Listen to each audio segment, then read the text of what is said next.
મુખ્યમંત્રી ભૂપેન્દ્ર પટેલે ગાંધીનગર મહાનગરપાલિકાને ગંદા પાણીના નિકાસ વ્યવસ્થાપન અને સ્ટ્રોમ વોટર ડિસ્પોઝલ નેટવર્ક તથા એસટીપી સહિતના કામો માટે ₹600 કરોડ ફાળવ્યા હતા।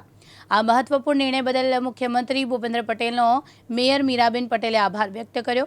આ નિર્ણયથી ગાંધીનગર મહાનગરપાલિકામાં નવા સમાવિષ્ટ વિસ્તારોમાં ડ્રેનેજ વોટર ટ્રીટમેન્ટની વધુ સારી સુવિધા મળશે તેમજ ગટરનું ગંદુ પાણી, વરસાદી પાણી નિકાલના કામો સહિતના વિવિધ સમસ્યાઓમાંથી મુક્તિ મળશે। નમસ્કાર। રાજ્યના માનનીય મુખ્યમંત્રી શ્રી ભૂપેન્દ્રભાઈ પટેલ સાહેબે ગાંધીનગર મહાનગરપાલિકાને ગંદા પાણીના નિકાસ વ્યવસ્થાપન અને સ્ટ્રોમ વોટર ડિસ્પોઝલ નેટવર્ક તથા એસટીપી સહિતના કામો માટે ₹600 કરોડ ફાળવ્યા છે।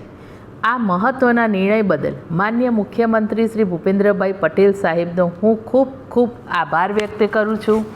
આ નિર્ણયથી ગાંધીનગર મહાનગરપાલિકાના નવા સમાવિષ્ટ થયેલા ગામતળ તથા નવા ટીપી વિસ્તારમાં સુવિધા ઊભી થશે તેમજ ડ્રેનેજ વોટર ટ્રીટમેન્ટ અને ગટરનું ગંદુ પાણી, વરસાદી પાણી નિકાલના કામો સહિતના સમસ્યાઓમાંથી મુક્તિ મળશે।